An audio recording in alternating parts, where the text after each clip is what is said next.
কি কারণে আজকে এই আকলউদ্দিন সিভিল সার্জনের যার বাসায় মনে হয় আপনি হামলা করছেন বা এই ধরনের কথা উঠে আসছে আমাদের কাছে জানা গেছে, আসলে ঘটনাটা কি? আপনি কেন হামলা করি নাই?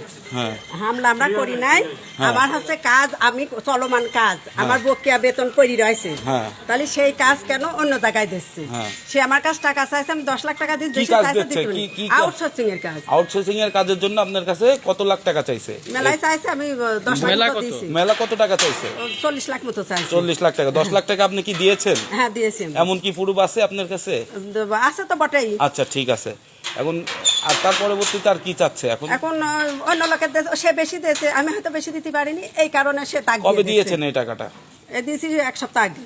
1 সপ্তাহ আগে আউটসোর্সিং এর কাজের জন্য টাকা দিয়েছেন। 10 লাখ 40 লাখ টাকা দাবি করছে। এই আচ্ছা, কতজন লোক ঢুকবে? 68 জন। 68 জন ঢুকবে। এখানে কন্ট্রাক্টে কত টাকা দেওয়ার কথা? এখানে কন্ট্রাক্ট মেলায় চাইছিল, তো আমি বলেছি আমি এত পারবো না। আপনি কত বলেছেন? আমি বলিনি, আমি যেটি পারিছি সেটি দিয়েছি। আপনি 10 লাখ টাকা ভিতরেই করে দিতে চাইছেন, তাই তো? হ্যাঁ, এখন ওই মিরপুরি কন্ট্রাক্টর হয়তো বেশি দিয়েছে। হ্যাঁ, আপনি তারপরে কি তার কাছে গিয়েছিলেন অফিসে? হ্যাঁ, অফিসে গেছি। হ্যাঁ, কি বলছে সে? তিনি দিচ্ছি, দেব না টাকা কি ব্যাগ দেওয়ার কারণে আপনি আজকে যে ঘটনাটা ঘটছে, এই কারণে আপনি এই ঘটনাটা আর আমার বকেয়া বেতন পড়ি রয়েছে। তাহলে আমি যদি আপনি কি পোস্টে আছেন? আমি আছে এমবি। হ্যাঁ, এমবি। হ্যাঁ, কোথায়?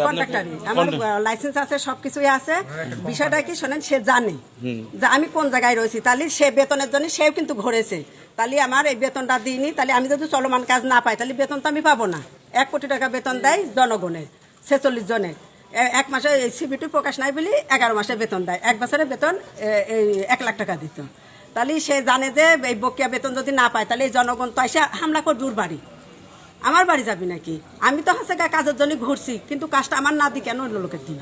চলমান কাজ আমাকে যারা আসছে বাড়িতে হামলা করছে তারা সেই লোকজনই, যাদের এইসব লোকজনই আপনাদের টাকা নিয়ে আপনি যাকে আকলউদ্দিনে দিয়েছেন। হ্যাঁ, হ্যাঁ। আচ্ছা, এটা কয় বছরের কন্ট্রাক্টে চাকরিটা হয়? আউটসোর্সিং এর যে চাকরিটা হয়, এটা কয় বছরের কন্ট্রাক্টে?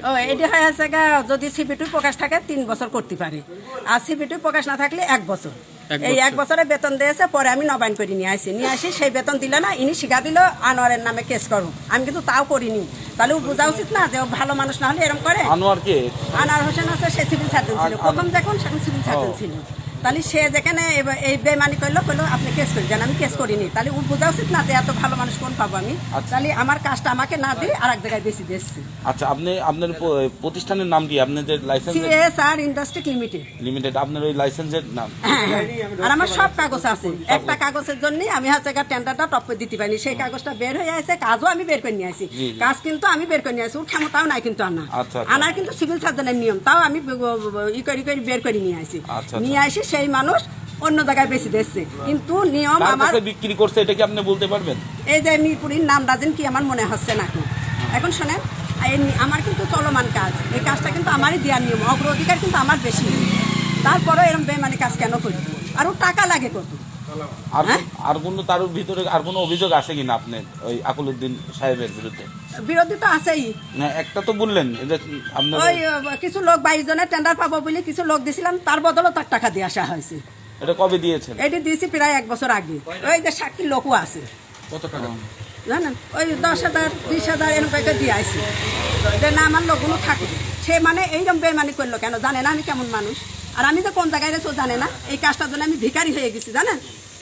আমার কাজে ফেলা দিয়েছে, আমি কাজল ভাইয়ের কাছে আসি।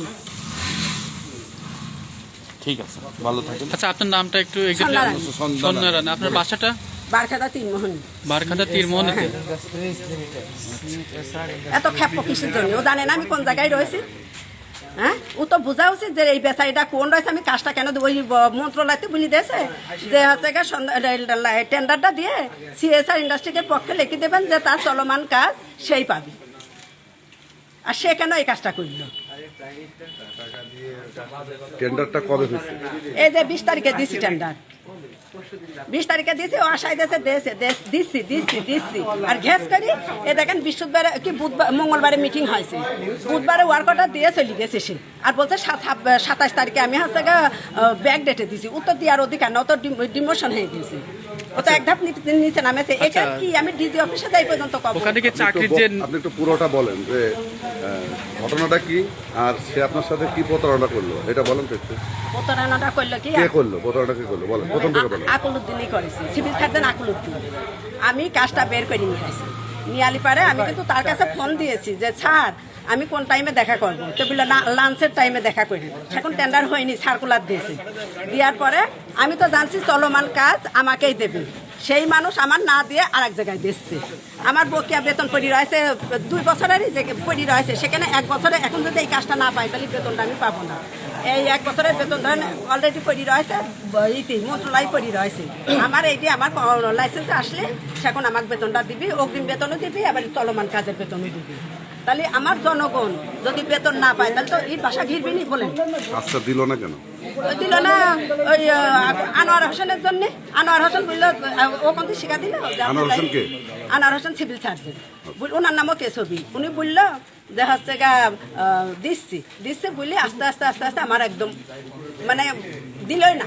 উনি কোথাকার সিভিল সার্জন? আনোয়ার হোসেন ওই মন্ত্রণালয় এক সচিব ফন্দ বলে দিল যে স্যার না এই সন্ধ্যারানীর কোম্পানির বেতন তো দিচ্ছি নি, বেতন দেওয়ার 1 মাস পর, মানে বেতন দিনই 1 মাস পর ফোন দিয়েছে, আমি ঘুরতে আর দিচ্ছে না, তাই বলছে যে আমি এসে স্যারের কই ছাড় দেয় না, এবার আইসি বলছে যে হচ্ছে সন্ধ্যারানীর নামে কোম্পানির নামে আপনি সার্কুলার দিয়ে কোম্পানির নামে উল্লেখ করে দেন, তার চলমান কাজ সেই পাবে, এইটি বলি দিদি বলি দিয়ে দিল, সে টেন্ডারটা করলই না, সেই বেতন পড়ি রয়েছে আমার। বুঝেছেন? আনোয়ার হোসেন কোথাকার? এইটা উনি এখন মেডিকেলে রয়েছে। উনি মেডিকেল? হ্যাঁ, ওনারও ধরবো ইকু ধরবো, আমি ছাড়বো না, তার কারণ আমি যদি মরি ও নিয়েই মরবো। এখন কি চাচ্ছেন? এখন চাচ্ছে কাজটা আমাকে দিবে, এখন কাজটা আমাকে কিন্তু অগ্রাধিকার আমার। আচ্ছা, আপনি টাকাটা দিয়েছেন কার কাছে? আপনি যে মূলত আপনি যে টাকাটা দিয়েছেন টেন্ডারের জন্য, এই টাকাটা আপনি কার কাছে দিয়েছেন? কার ওনার হাতে? কাছেই দিয়েছি। ওনাকে নাম বলেন। আকুলউদ্দিন। আকুলউদ্দিনের কাছে দিয়েছেন? হ্যাঁ, হ্যাঁ। টাকাটা ওনার বাসায় এসে দিয়েছে, নগদ টাকায় দিয়েছে 10 লাখ, আরো চাইছে আমি দিতে পারিনি, সেদিন বেশি দিয়ে তারা। আচ্ছা, আপনি যে টাকা দিয়েছেন হচ্ছে আকুলউদ্দিনের কাছে, তাহলে আনোয়ার হোসেনকে কেন ধরবেন? ও আনোয়ার হোসেন আছে প্রথমে যে টেন্ডারটা করলে তো এই সুযোগটাই পাইতো না, সে যে টেন্ডারটা করলো না, সে টেন্ডারটা করলো না। তাহলে এখন আমার প্রশ্ন হলো যে এখন মিরপুরে যাকে দিয়েছে এখন কি এটা থেকে আবার রিটেন্ডার কি আনা সম্ভব? হ্যাঁ, ইনি পারবে। উনি পারে? হ্যাঁ। কে পারে এটা? সিভিল সার্জন উনি পারে? হ্যাঁ, এনার নাম আরে কি? খুলনার নাম দিয়েছে, শোনেন খুলনাতে লোক বলছে খুলনা কোন কার লোক ডিসিশন নিয়েছে না, এই সিভিল সার্জন যেটি করবে সেটাই হবে, আমার কাছে সব প্রমাণ আছে। আসলে এর কি কোনো নির্ধারিত ফি থাকে নাকি? না নির্ধারিত ফি থাকে না। এই আউটসোর্সিং এ কি আপনার হচ্ছে কত টাকা করে একজন জমা দিচ্ছে আপনি এই চাকরির জন্য? চাকরির জন্য মানে জমা দেয় না, নিজেরা ই করে নিতে হয়, নিয়ে হচ্ছে গাই গুণা চলা নিতে হয়। কয়জন লোক কাজ করে? 68 জন, আর আগে ছিল 46 জন। তাহলে আপনারা এখন চাচ্ছেন যে আমার হ্যাঁ, এটা আমার পুরো লাইসেন্স না দিলে তো বেতন পাবো না, জনগণ তো না আপনি তো খাই চলমান নাকি? হ্যাঁ, আমার চলমান কাজ। তাহলে চলমান কাজ কেন বেচলো? এত বড় সাহস হইলো কোথা থেকে? আর কাজ বের করে নিয়ে আসি আমি, সচিবালয় থেকে আমি বের করে নিয়ে আসি। ওনার বাসায় আপনি আসছেন লোকজন নিয়ে? না, লোকজন নিয়ে আসবো কেন? তার ওনার দলে আসা লাগে। আপনি কি জানেন আমি কোন জায়গায় রয়েছি? আজ 2 বছর ধরে এই বেতন দেয় না বলি জনগণ আমার তাই বেড়াচ্ছে, আমি ওই ধরিছি। একজনের বাসায় কি আপনি লোকজন নিয়ে আসতে পারেন? হ্যাঁ, আসার নিয়ম আছে তো। ছিল, আইন আছে না? হ্যাঁ, আইন তো আছে। আইনের কাছে কি গিয়েছেন? না আইনের কাছে গিয়েছি, আর যাবো আমি। না, আপনি কি থানায় গিয়েছেন কোনো অভিযোগ করেছেন? অভিযোগ করার নিয়ম আর সব নিয়মে তার ভালো বুঝে কথাটা বলছে, সে যদি শোনে তাহলে মিরপুর কাকে কাজ দিয়ে? মিরপুর নামটা যে কি হচ্ছে মনে আছে দাম। হ্যালো ভাই, মিরপুরের কন্ট্রাক্টরের নাম কি দাদা?